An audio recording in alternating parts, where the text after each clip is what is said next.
आज हम लोग कबीर के बारे में जानेंगे। धन्यवाद। Good morning. कबीर के जन्म का समय प्राप्त विवरणों से पता चलता है कि कबीरदास का जन्म नामदेव और जयदेव के बाद हुआ था। इस प्रकार वे संत नामदेव और जयदेव के परवर्ती सिद्ध होते हैं। अंतः साक्ष्य के रूप में पंक्तियां उद्धृत की जाती है।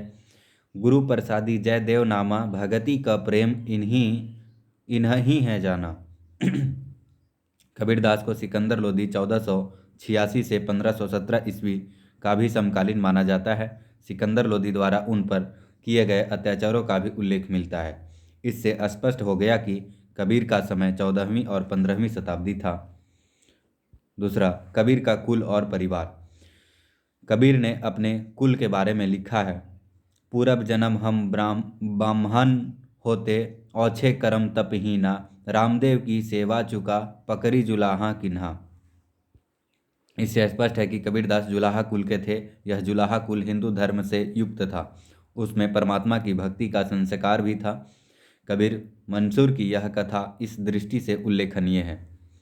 कहते हैं, मनुष्य तन जुलाहा कुल दीन्हा, दोनों संजोग बहुरी विधि कीना, काशी नगर रहे पुनि सोई, नीरू नाम जुलाहा होई, नीमा नाम नारी का भाई, नारी पुरुष ही मिली पुनि आई। कबीर कसौटी में कहा गया है, माया तुरकनी बाप जुलाहा, बेटा भक्त भय। स्पष्ट है कि कबीर जुलाहा दंपति नीरू और नीमा की संतान थे।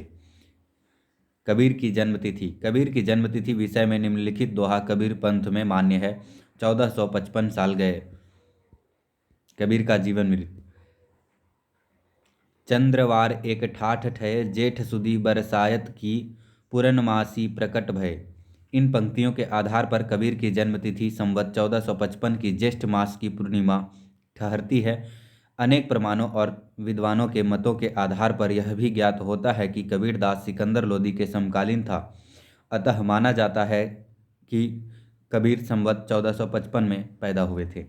इनका जन्म स्थान। कबीर का जन्म स्थान 3 स्थानों पर जोड़ा गया है। पहला मगहर, दूसरा बेलहरा और तीसरा काशी। मगहर। कबीर ने मगहर का उल्लेख कई बार किया है। उसे काशी के समान महत्व दिया है। इसलिए विद्वान मगहर को कबीर का जन्म स्थान मानते हैं। यह भी उल्लेख मिलता है कि कबीर मरने के वक्त काशी से मगहर चले गए थे। पहले वे मगहर से काशी गए थे। पहले दर्शन मगहर पायो, पुनि काशी बसे आई। कबीर का विश्वास था कि जो व्यक्ति हृदय से निर्मल और पवित्र है, चाहे काशी में मरे या मगहर में, उसकी मृत्यु अवश्य होनी है। इसलिए वे कहते हैं,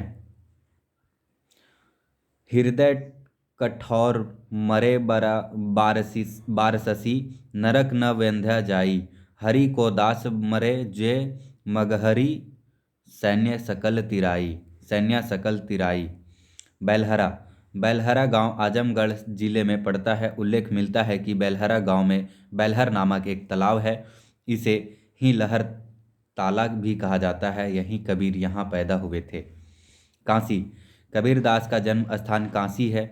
इसके बारे में यह अनंत साक्ष्य मिलता है। सरल जन्म शिवपुरी गंवाइया, मरती वार मगहरी उठी धाइयाँ। तथ्य, तू बामन में काशी का जुलाहा। अतः साक्ष्यों में ज्ञात होता है कि कबीर काशी में पैदा हुए थे। अंतः दास ने भी परिचयी में लिखा है कि साचो भगत कबीर है, काशी प्रगटयो आई। यह भी लोग में प्रचलित है कि नीरू और नीमा काशी के ही रहने वाले थे। काशी में कबीर चौरा नामक स्थान है और कबीर के पालक दंपति यही नीरू तीला नामक आहते के घर में रहते थे। मगहर, बेलहरा और काशी में से काशी को ही कबीरदास का जन्म स्थान मानना अधिक तथ्य संगत प्रतीत होता है। कबीर का नाम। कबीर की जन्म तिथि और जन्म स्थान अवश्य विवादित है, लेकिन कबीर के नाम को लेकर विवाद नहीं है। हाँ, यह जरूर है कि कबीर का प्रयोग कई रूपों में मिलता है। यहाँ कबीर, कबीरा, कबीर, कबीरह, दास कबीर, जन कबीर आदि एक पंक्ति इस दृष्टि से षष्टव्य है। कबीर तू ही कबीर तू, तोरो नाम कबीर, तथा दास कबीर इही रसमाता, कबहू उछकी न जाई। यहाँ पर यह कहना अनुचित नहीं होगा कि कबीर शब्द हिंदी संस्कृत का शब्द नहीं है, यह अरबी भाषा का शब्द है जिसका अर्थ होता है महान, यानी कबीर का अर्थ होता है महान। कबीर की आयु, कबीर को लंबी आयु मिली थी, ये लगभग 120 वर्ष तक जीवित रहे। इस बारे में एक उक्ति मिलती है, 20 सऊ लीगी कीनी भगति, ता पीछे पाई है मुगति। राम जी लाल सहायक ने लिखा है कि कबीर ने बाल्यावस्था खेल कूद में, युवावस्था गृहस्थी के धंधे में, प्रौढ़ावस्था गृहस्थी जीवन और साधना में, और वृद्धा अवस्था निष्काम कर्मयोगी तथा परमहंस की स्थिति में बिताई।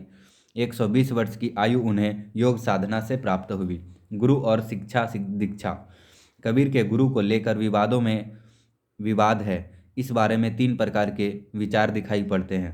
कबीर के गुरु रामानंद थे, कबीर के गुरु शेख तक्की थे, कबीर का गुरु कोई मनुष्य नहीं था।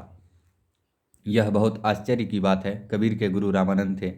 अंततः साक्ष्यों और बही साक्ष्यों के आधार पर प्रमाणित होती है कि कबीर के गुरु स्वामी रामानंद थे। कबीर ने गुरु विषयक जो शब्द और साखी लिखे हैं उसके केंद्र में रामानंद ही थे।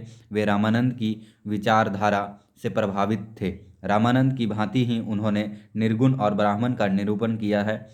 इतना ही नहीं, दोनों समकालीन भी थे। अंतदास ने परिचयी में स्पष्ट रूप से लिखा है कि रामानंद का शिष्य कबीर था, रामानंद का शिष्य कबीरा मती का सांचा भगति का धीरा। कबीर पंथ में भी रामानंद ही कबीर के गुरु माने जाते हैं। वहाँ इस दोहे का बड़ा प्रचार और प्रचलन है। भक्ति द्राविड़ अपजी लाए रामानंद, कबीर ने प्रगट करी सात दिय नवखंड। डॉक्टर रामकुमार वर्मा, आचार्य हजारी प्रसाद द्विवेदी, श्याम सुंदर दास आदि ने रामानंद को ही कबीर का गुरु बताया है। हम विषय में डॉक्टर रामकुमार वर्मा का कथन अवश्य में द्रष्टव्य है। कबीर का गुरु में अटल विश्वास था। उन्होंने गुरु की वंदना अनेक प्रकार से की है, यद्यपि अपने गुरु के नाम का उल्लेख नहीं किया। ज्ञात होता है कि ये गुरु रामानंद ही थे। अपने गुरु की सेवा से ही उन्होंने भक्ति अर्जित की थी। कबीर के गुरु शेख तक्की थे। कुछ विद्वानों ने शेख तर्री को कबीर का गुरु माना है। इनमें वेस्कट साहब और एम प्रसाद त्रिपाठी का नाम लिया जा सकता है, लेकिन पर्याप्त विषयों से ज्ञात होता है कि शेख तरी कबीर के गुरु नहीं थे, वे प्रतिद्वंदी हो सकते हैं। कबीर का महत्व कम करने के लिए शेख तरी के अनुयायियों द्वारा यह भ्रामक प्रचार किया गया मालूम होता है। कारण यह है कि शेख तकी ने कबीर पर अनेक न संस अत्याचार करवाए थे और यह कार्य किसी सद्गुरु से अपेक्षित नहीं था। यह पंक्तियां इसकी पुष्टि करती है। शेख तकी तब मींजे हाथा, सूखे मुंह नहीं आवे बाता। कबीर का गुरु कोई मनुष्य नहीं था। विद्वान मोहन सिंह ने किसी मनुष्य को कबीर का गुरु नहीं माना। उन्होंने गुरु को ब्रह्म से जोड़कर देखा है। मोहन सिंह का यह दृष्टिकोण वस्तु संगत प्रतीत नहीं होता। कबीर का गुरु मनुष्य था, उसी ने उन्हें ज्ञान दिया। पीछे लागा जाई था लोक वेद के साथी, आगे थे सतगुरु मिल्या दीपक दिया हाथी। जहाँ तक कबीर की शिक्षा दीक्षा का सवाल है, उस बारे में कहा जा सकता है कि कबीर अनपढ़ भी थे। मसी रागज छुयो नहीं, कलम गयो नहीं हाथ, तथा विद्या न परऊ।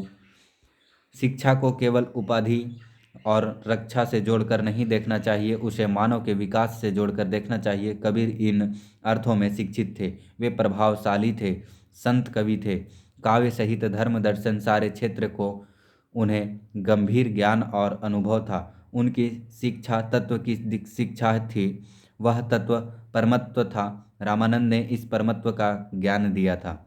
सतगुरु तत् रहिए विचार मूल गहयो अनभय विस्तार। तथ्य पाशा पकड़या प्रेम का सारी किया शरीर, सतगुरु दाव बताइए लय दास कबीर। कबीर की शिक्षा परमत्व की शिक्षा थी। उनकी शिक्षा राम नाम की थी।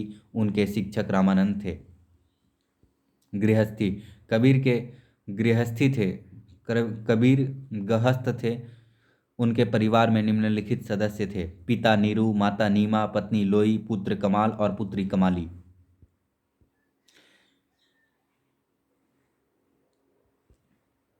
धन्यवाद। आज इतना ही, बाकी अगले वीडियो में।